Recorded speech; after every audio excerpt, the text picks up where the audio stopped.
So what is a human being? How were we created?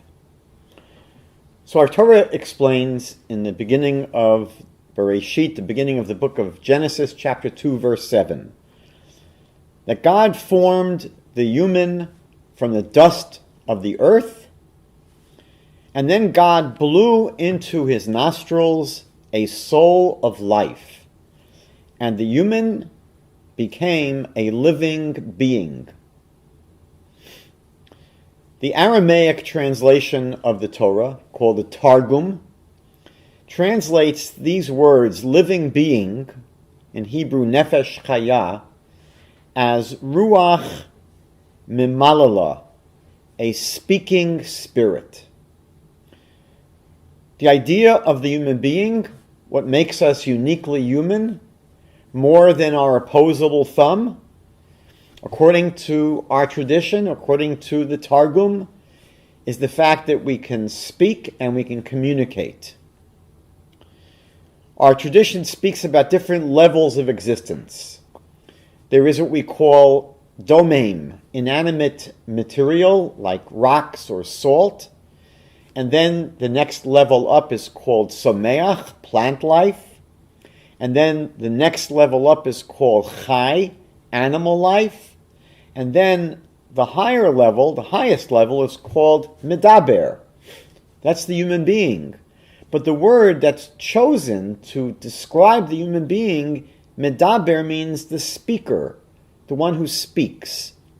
So our tradition points us to the fact that the essence of a human being, the essence of our humanity, is that we can conceptualize ideas and express them in language. We can speak and communicate. Now, what's interesting is that when we look at the beginning of the Torah, we find that the creation process takes place through divine speech. God creates the world through his speech. In the beginning of Genesis, and God said, "Let there be light," and there was light. And that's how God brought about all of creation. Now, obviously, the Torah is not telling us that God has massive vocal cords and a diaphragm and projects sound the way we do. What the Torah is telling us, though, is that God expressed his will through the forces, the spiritual forces that would be captured in the words, for example, of light. And so the letters, the Hebrew letters in the word light, or Aleph, Vav, Resh, each of the Hebrew letters has profound spiritual meaning. So when the Bible speaks about God speaking, what it means is that God projects his will through the spiritual energy that are captured in the letters of the Hebrew words of those things that God is creating. But for our purposes, we really cannot understand how God does things. But when the Bible wants to speak to us and tell us how God created the world, the Bible tells us it was through speaking. And God said, "Let there be light." And the point for us, for our lives, is to understand that we can emulate God. We should emulate God by using our power of speech as well to create, to bring about improvements in the world, to make the world and our lives better places. And so, for example, we can use speech to study Torah, to pray, to express gratitude, to show love, to express kindness, to support people, to give them good advice, to encourage them. There are so many ways that we can use our speech in helpful, creative, purposeful, useful ways that benefit the world, that benefit other people. And what we always know is that it is specifically those things in life that have the greatest potential for holiness and the greatest potential for goodness that can become the most degraded and the most corrupted. Our speech can become incredibly destructive. We can demean others, we can insult them, we can gossip, and we can slander, and we can attack, and we can undermine, and we can ridicule, and we can curse, and we can express hatred. On Yom Kippur, the holiest day in the Jewish calendar, the major ritual is something called the vidui. The vidui is the confession, where on the Day of Atonement, we bow in submission to God and we strike our chest as we recite a long list of transgressions, of the kinds of things that we do wrong during the year. And there are two lists. There's a shorter one and a longer one. The longer list has 44 different transgressions. 12 of these explicitly involve speech. 12 of the 44 transgressions that we confess for on Yom Kippur involve transgressions explicitly that involve our speech. And almost all the rest of them very well can involve speech. King Solomon expressed this polarity of how something like speech can be both the most positive thing in the world and the most negative thing in the world in the book of Proverbs, chapter 18, verse 21, where Solomon says, "Death and life are in the hands of the tongue." And the truth is that the Torah tells us in the book of Leviticus, in Vayikra, chapter 19, verse 16, the Torah says, "Do not go as a talebearer among your people, and don't stand by the blood of your fellow." The verse here puts in the same words in this one verse, it speaks both about talebearing and about murdering, about bloodshed. Our words can kill. And so Solomon said, death and life are in the hands of the tongue. And the truth is that our Talmud teaches that slanderous speech kills three people. The one who says it, when a person speaks evil of others, it kills them. It's a spiritual death for them. Of course, it kills the person who it is spoken about. We know that lives can be destroyed, reputations killed, with just one negative word. And finally, the third person that the Talmud speaks about is the one who listens to the negative, destructive speech. And the Talmud adds something that we might not have thought about, that the person who listens to evil speech is worse than the one who actually speaks it. The truth is that one of the major problems with evil speech, more so than many other transgressions, is that it's virtually impossible to rectify. If you steal $100, you can return the $100. If you break someone's car, you can pay for the repairs. But when you speak negatively about someone, it is very, very difficult to ever make up for what you've caused, for the damage that you've caused. There's a famous story where someone in a town back in Europe was speaking about others in negative ways, slandering them, gossiping about them. And he began to feel very bad. Maybe he heard a synagogue sermon, maybe someone told him that what you're doing is terrible, but he began to have tremendous regret for what he had done. And he wanted to repent. He wanted to do teshuvah. He wanted to rectify his sins. And so he came to the local rabbi and he said, "Rabbi, I need some advice, because I know I've been doing the wrong thing. I know I've been slandering people and speaking about them behind their back. And I know that I've hurt people. What should I do? And the rabbi said, listen, the first thing I want you to do is to go to your home and take the pillow off your bed. And I want you to take that pillow and go to the top of the tallest hill in the area. Go climb to the tallest hill. I want you to take your pillow, and then I want you to cut it open. And I want you to shake it so that the feathers just go flying all over the place. And then I want you to wait an hour, and then I want you to go and pick up all those feathers. And the person thought for a moment and said, Rabbi, it's impossible. I won't be able to track down all those feathers. They can blow miles and miles away. And the rabbi said, exactly what I want you to realize. That when you say something about someone, you have no idea where it travels. It goes from person to person to person. And think about our world today, where on the internet you can say something, a mean tweet, a mean comment, a post, and it goes around the world. It could be in 5 seconds. You could have millions of people having heard a negative comment. And so one of the great problems with destructive speech is it's very, very hard to undo.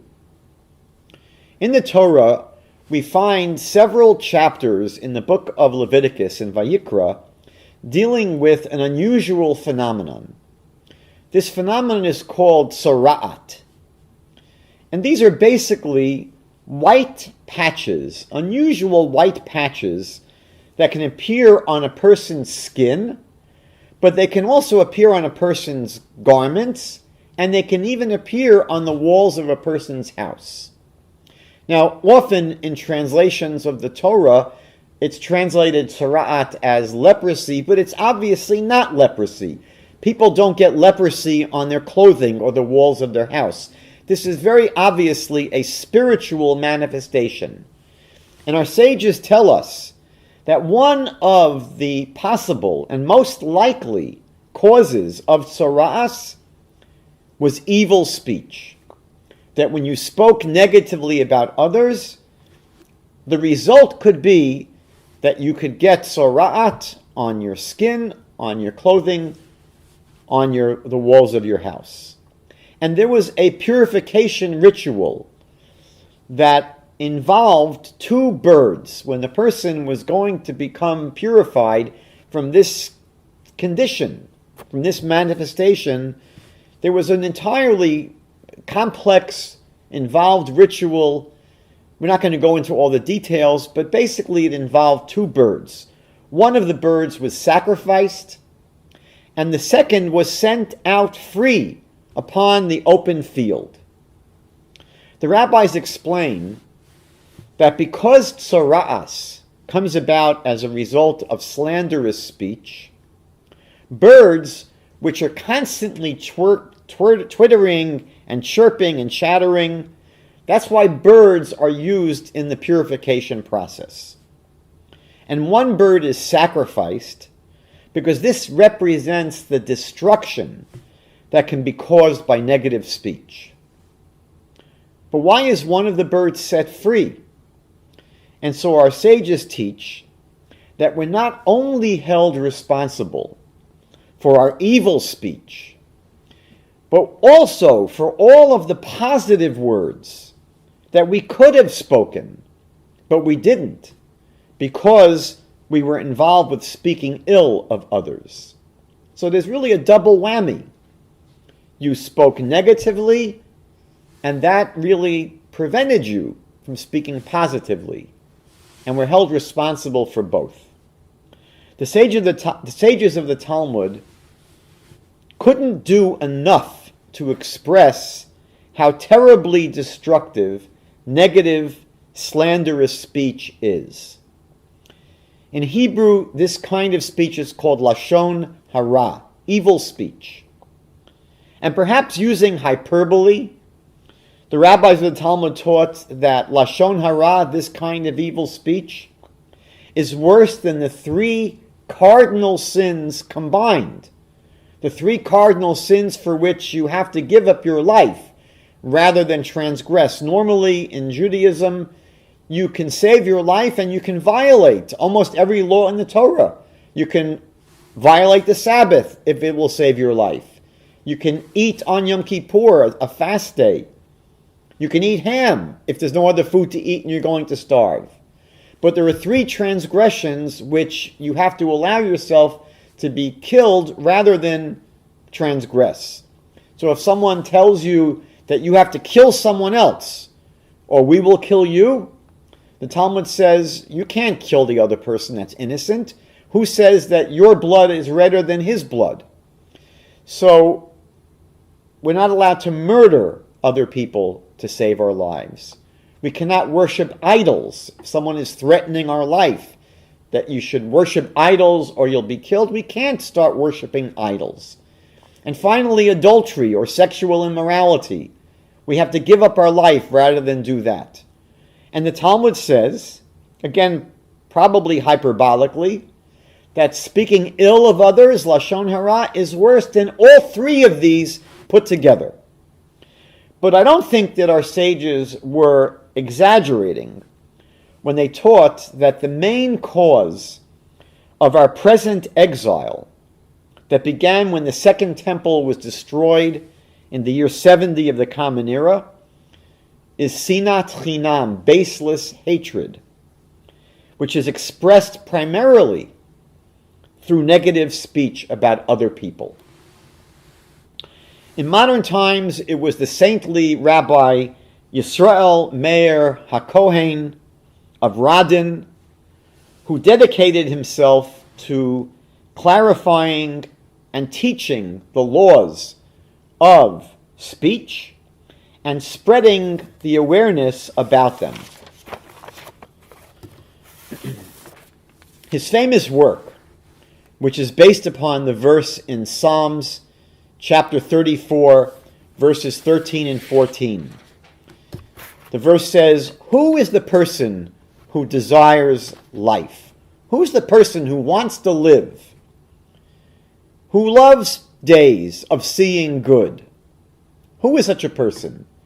And the book of Psalms says, the one that wants to live life and love seeing days of good, they should guard their tongue from evil and their lips from speaking deceit. And the words in this verse, who desires life, in Hebrew are chafetz chaim. And this is the name of the work that Rabbi Yisrael Meir published in the year 1873. And in this work, he demonstrates that it is possible, with one utterance of Lashon Hara, of negative speech, to violate up to 31 different biblical commandments in one shot. You're able to violate 31 different biblical commandments with one word of Lashon Hara. And he delineates 2 major types of forbidden speech. One is, again, we've been speaking about Lashon Hara, which refers to any statement that harms, embarrasses, diminishes, or lowers the status of another person. People often assume in our world that if what they're saying is true, then there's no problem. And as a matter of fact, this is the standard that is used in secular courts for defining slander throughout the world. And so a person cannot be found guilty of slander in secular courts if what they're saying is true. But according to Torah law, Lashon Hara, by definition, is something that is true. If it's a negative statement that is harmful, that's even a more serious transgression called motzi shemra, someone who brings forth a false negative report about someone.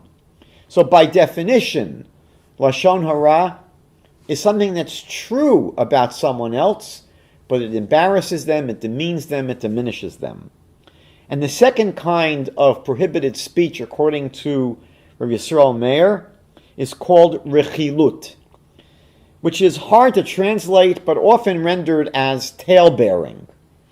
And rechilut occurs when you pass on to someone the hurtful or harmful things that another person said about them behind their back. If you basically relate to someone things that were said about them not in their presence. The biblical source for this prohibition is found in the book of Leviticus, Vayikra chapter 19, verse 16, where it says, "Do not go about as a talebearer among your people." Now there's one exception to the overarching prohibition of Lashon Hara, of evil speech, and that is when someone has an important and legitimate reason to hear information about someone else that may be negative. This is called in Hebrew leto'elet, for a purpose.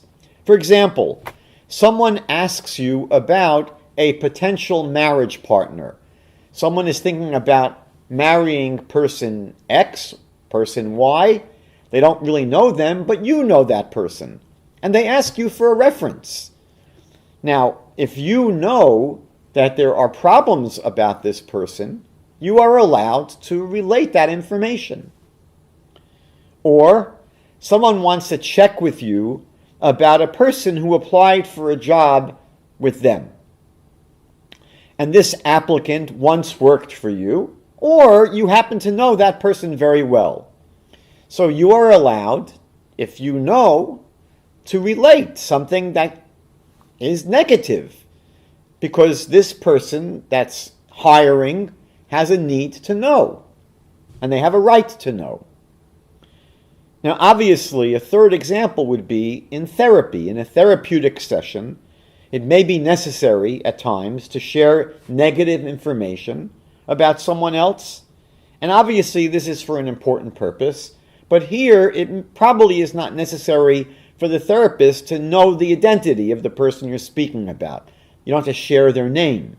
But obviously, in a therapeutic situation, that's considered for a purpose that's necessary. There it's allowed. However, in all of these cases where sharing negative information is allowed, your intention has to be only for constructive purposes, not for the purpose of hurting someone. Meaning that if you happen not to like this person that you're being asked about, your intention cannot be because you want to hurt them. You're only allowed to share information for the purpose of helping the one that's asking you. Number two, you have to be very specific. You cannot say, for example, to a potential employer, "Don't hire that person, he's a terrible employee." You can't say that. You have to specify what the problem is. For example, you can say, "Well, he worked for me, and every single day he came late." So if you're very precise and specific, then it's allowed. You're not allowed to exaggerate at all. You have to be very accurate, and you can't pile on extraneous material, extraneous information, something that may not be totally relevant to their question. Meaning, once you're on the subject of this person and their personality, you can't relate anything that's negative if it's not specifically relevant to the question that you're being asked. Now, the person who's asking you, the prospective employer, for example, or the someone that's looking to get married, so they are allowed to, not only can you give the negative report, the person who asked you is allowed to listen to what you said. Don't forget, we described 3 prohibitions when it comes to three people we spoke about. The one we spoke about who speaks Lashon Hara kills them. It kills the one who hears the negative speech, and obviously it kills the recipient. But there's something else.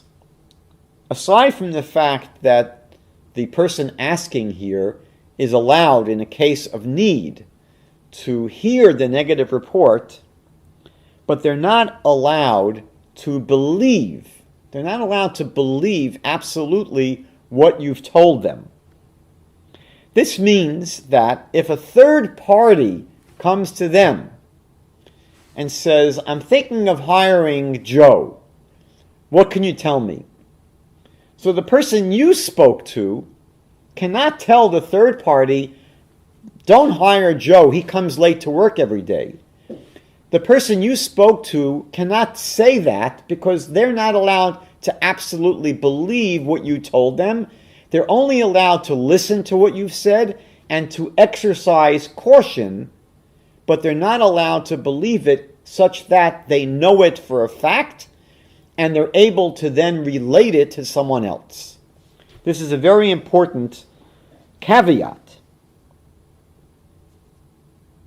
You can only relate negative information that you yourself know personally.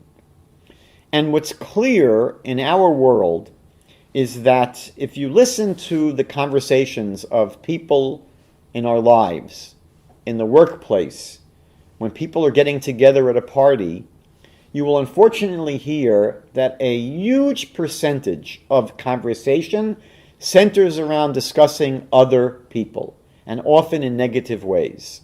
And it is one of the most destructive things in our society. And so the Torah tells us that in order to have a healthy society with healthy relationships, where we can live properly and nobly, the Torah commands us to use our speech very, very carefully, to guard our speech, and to never speak negatively at all, even in the most subtle ways about other people, unless it is absolutely necessary for someone because they have an important, pressing purpose.